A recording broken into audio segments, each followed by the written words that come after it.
The small and marginal farmers who constitute the bulk of rural India have always been investing in animal husbandry to supplement their incomes that come from small agricultural holdings. The cattle wealth of the country has always been a significant wealth generator. Currently, the livestock of the country is estimated to be approximately around 480 million. Of that, it is estimated that 219 million are cattle, 81 million are buffaloes, and 182 million are sheep and goats. India, in comparison with other developed countries, has been lagging behind in production of milk and meat, despite having vast wealth of cattle.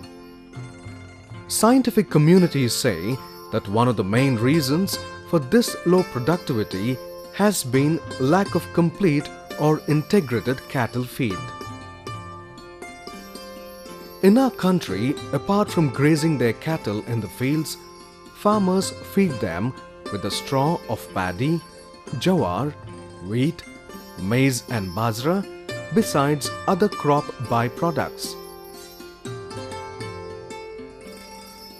Scientific communities opine that these feeds are not able to meet even the regular maintenance requirements of the cattle. They also point out that the average milk yield and the meat output from our livestock is significantly low because of incomplete and inadequate diet provided to them. Increasing the production of feed and fodder is one way of addressing this problem of inadequacy. But given the fact that there is a huge demand for land to meet the food and housing needs of the ever-increasing population, it doesn't look like a viable solution. The increasing preference for farming commercial crops is also reducing the chances of producing additional fodder. Given the situation, to fulfill the integrated nutrition needs of the cattle, there is a need to look for alternatives apart from making efforts to efficiently utilize the available feed. Anticipating these kind of problems in the future, the scientific community at Acharya N.G. Ranga Agricultural University has been working on alternative feeds since 20 years. It is heartening to learn that the university's scientific community has achieved vital breakthroughs in their research on alternative feeds. They have scientifically established that by processing some of the abundantly available crop residues can be converted into high-quality cattle feed. It is estimated that every year India produces around 231 million tons of crop residues. Currently, we are either using these residues as firewood or they are being thrown out as waste. Most of these crop residues have some amount of proteins and other nutrients in them. But not even a single crop residue in itself has sufficient nutrients to be used as cattle feed. Moreover, these crop residues are very hard in nature and will have a lot of fiber content, which makes it difficult for the cattle to eat and digest. Because of this, the cattle will find these crop residues unpalatable and will not relish them. The scientists at the university came up with an innovative solution to overcome the problems of hardness, lack of integrated nutrients, and high fiber content. The process invented by them involves mixing up of various crop residues in specific proportions and processing them chemically and mechanically. Through this process, a complete nutritious diet can be prepared, which can be easily digested and relished by the livestock. By applying this method, all the crop residues that are going waste can be put to efficient use, besides providing nutritious feed for our livestock. The high-quality feed can be effectively utilized for increasing the per capita meat and milk output of the country's livestock wealth. In developed countries, they are preparing complete diets for ruminants by chemical and mechanical methods. They were able to achieve excellent results by using this feed. Their example can be emulated in our country, where there is abundant availability of crop residues for providing complete feed to our cattle. In our state, crop residues from wheat, jowar, corn, bajra, groundnut, soya, sugarcane, sunflower, dried banana leaves and stems, cotton stalks, etc. are available in large quantities. The research community at the university used different combinations of these locally available crop residues for producing complete diet in the form of mash and pellets. This feed was fed to cattle on an experimental basis, and the results were scientifically monitored. The results revealed interesting facts. It was found that the feed intake of the cows increased by 25%, and the efficiency in usage of complete diet went up by 35% compared to conventional feeds. The scientists at this university have researched extensively on the various processes to be followed for producing the feed. After a lot of trials, they have come up with the ratio of crop residues to be used for producing the highly nutritious complete diet. The researchers were always sensitive to the fact that they have to concentrate on the locally available crop residues for coming up with these ratios. The scientists say the ratios for preparing this feed will change according to the physiological condition of the livestock and their age. For instance, in milch cows, the ratio of the crop residue in the diet can be 30%, while it can be 50% for growing calves, sheep and goats, and 60 to 65% for dry animals. Composition of complete diets. 100 kgs of complete diet for lactating animals should comprise 28.5 kilograms of roughages, 19 kilograms of grain, 13 kilograms of cake, 26 kilograms of de-oiled brands, 12 kilograms of molasses, 1 kilogram of mineral mixture, and half a kilo of common salt. Similarly, 100 kgs of complete diet for lambs and calves should comprise 40 kilograms of roughages, 16 kilograms of grain, 12 kilograms of cake, 20.5 kilograms of de-oiled brands, 10 kilograms of molasses, 1 kilogram of mineral mixture, and half a kilo of common salt. The scientists of this university, through experiments, replaced conventional roughages with non-conventional residues like cotton stalks, maize cobs, sunflower seed removed heads, and other crop residues, etc. This minimized the production cost, besides helping the farmers in effectively utilizing the crop residues. The preparation of this complete diet is quite an elaborate process. First, the different crop residues and other feed ingredients have to be grounded separately and kept aside as per the formula. Simultaneously, the vitamins and minerals that have to be used in the feed should be separately assorted into a premix. After this, all the ground ingredients, including crop residues and premix of minerals and vitamins as per formula, should be added to mixer. Then, molasses heated to 70 degrees centigrade has to be added to mixer while mixing all ingredients for 10 minutes. Now, the complete diet is ready and can be collected into sacks. Research results showed that the cattle like to consume feed in pellet form than as powder. It was also found that cattle can digest the feed easily if it is in pellet form. Besides this, there are many other benefits like minimum feed wastage and easy transportation if the feed is processed into pellets. Pellets can be produced in two forms.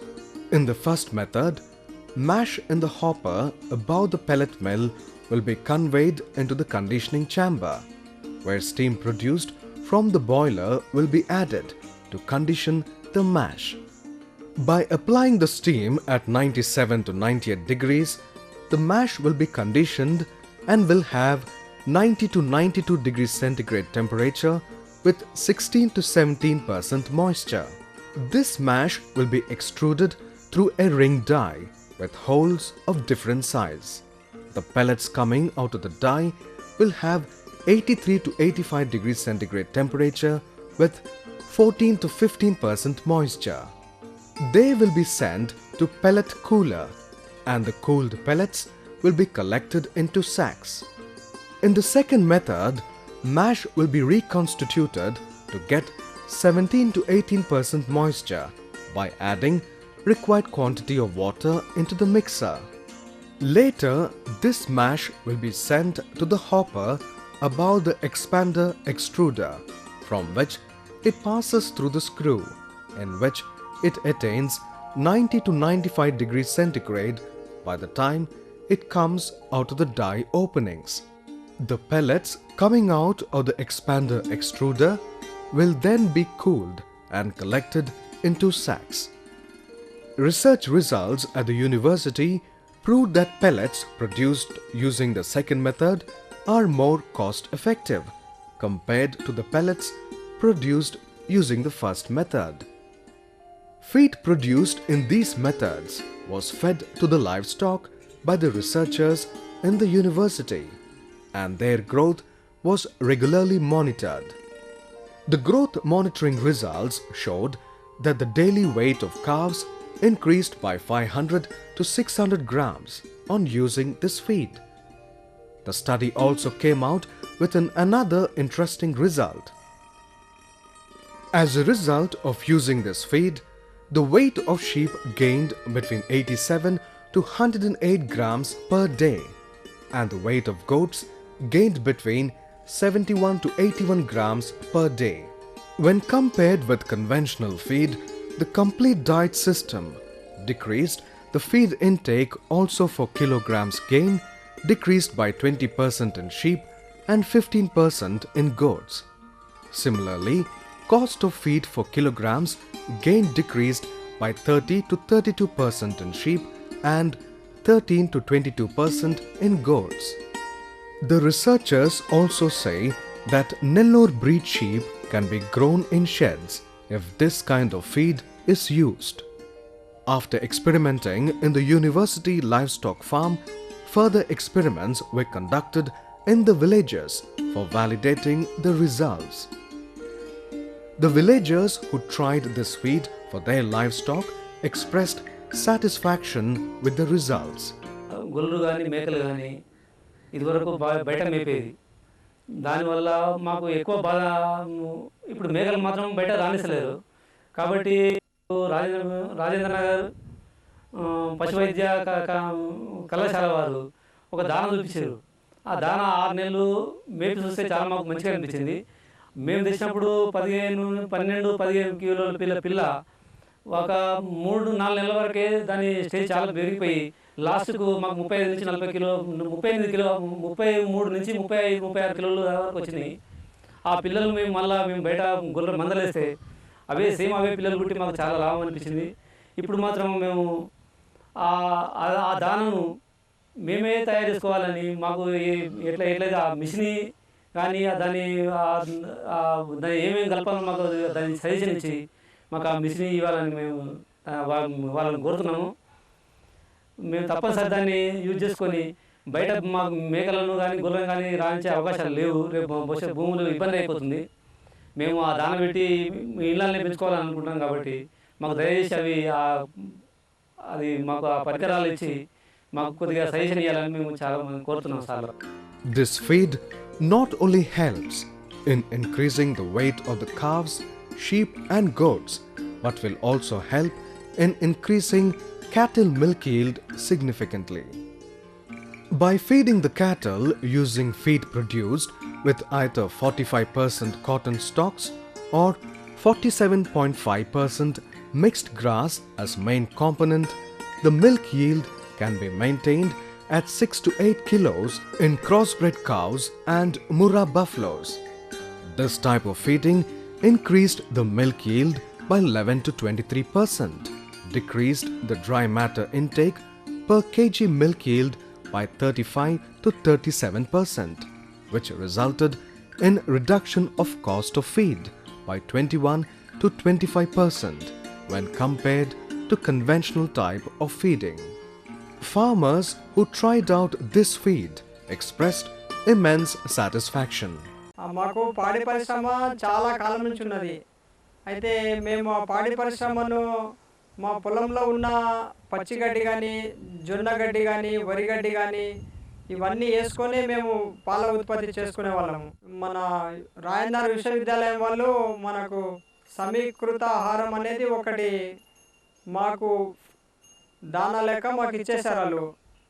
అయితే అప్పుడు ఆ దానా ఇచ్చినాక మాకు బాగా మంచిగా అనిపించింది. ఎట్లా అంటే మాకు పాల ఉత్పత్తి కూడా బాగా పెరిగింది. అప్పుడు ముందు మా పొలంలో సద్దగడ్డి కానీ వేరే గడ్డి ఏ గడ్డి ఉన్నా మేము చెత్త కింద తీసి పడేసేటప్పుడు. అయితే మాకు విశ్వవిద్యాలయం వాళ్ళు ఏం చెప్పినంటే, మీరు ఈ గడ్డితోటి కూడా దానాలు తయారు చేసుకోవచ్చు. మేము తయారు చేసింది అంతా పరిశోధన కేంద్రంలో తయారు చేసిందంతా ఈ ఉట్టి సద్దకట్టె కానీ, పత్తి కట్టె కానీ, మా అది కట్టెలతోటి మేము తయారు చేసిన దాని అని చెప్పి మాకు అక్కడికి కూడా తీసుకెళ్ళి మాకు అక్కడ కూడా వాళ్ళు తయారు చేసిన ప్లేస్లో కూడా మాకు చూపించిండ్రు.